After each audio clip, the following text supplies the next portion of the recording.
Hello, and in this training video we will cover setting up service triggers. You may hear these referred to as either service triggers or auto triggers.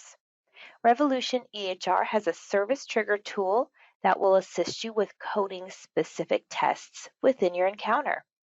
Setting up a service trigger for the specific test will automatically display a CPT code in the coding screen of an encounter. If you are currently in implementation and you are getting a data conversion, you will not want to set up any service triggers before the data conversion. Once your data conversion is complete, you can set these up.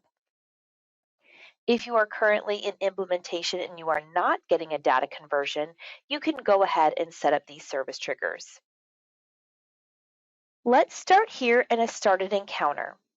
We're going to set up a service trigger within our Fundus test for the Optimap performed checkbox. We are setting up this trigger so that way when I select the check mark for Optimap performed, here in our coding workflow step, it will automatically trigger our Optimap for billing.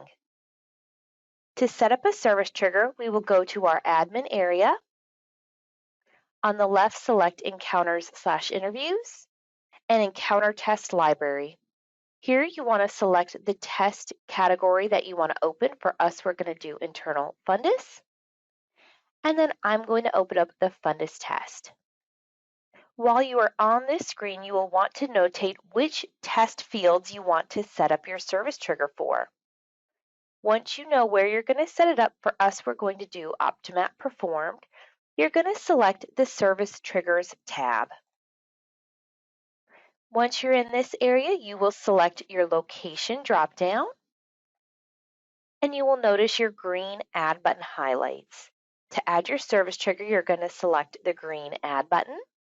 Here, you can type in your code or you can select your search button.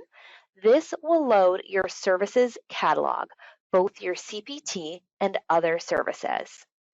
I'm going to go ahead and type in Optimap, and here my Optimap pulls up. I'm going to single click this, and we will notice it is located here in our service field. And now you're going to set your rule. The rules you can select are any field within this entire test will bill that Optimap. That's not what we want.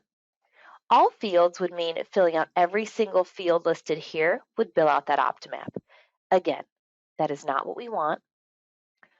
All selected fields, this will let me select the options or the fields that I would like to be able to put information in for that Optimap to be billed. We could easily use this, and then any selected fields. Like all selected fields, this will allow you to check mark the field, and then this one will be any of them. So for our Optimap today, I want both when I select the Optimap OD and OS together, that's when it will bill the Optimap. Once you have your selection, you're going to click the Save button in the lower right. And now you can see that that Optimap is set up here for any selected fields. If you want to delete a service trigger, you can always select the red delete button to the far right to delete this service trigger. Whenever you have this set up, you're going to click your blue Save button. You'll get your success message in the top right. And now let's take a look at that encounter to see that service trigger. Here is that Fundus test. I'm going to go ahead and select Optimap performed for both my OD and my OS fields. I'm going to select my Next button to save that change. And I'm going to hop down to the coding workflow step.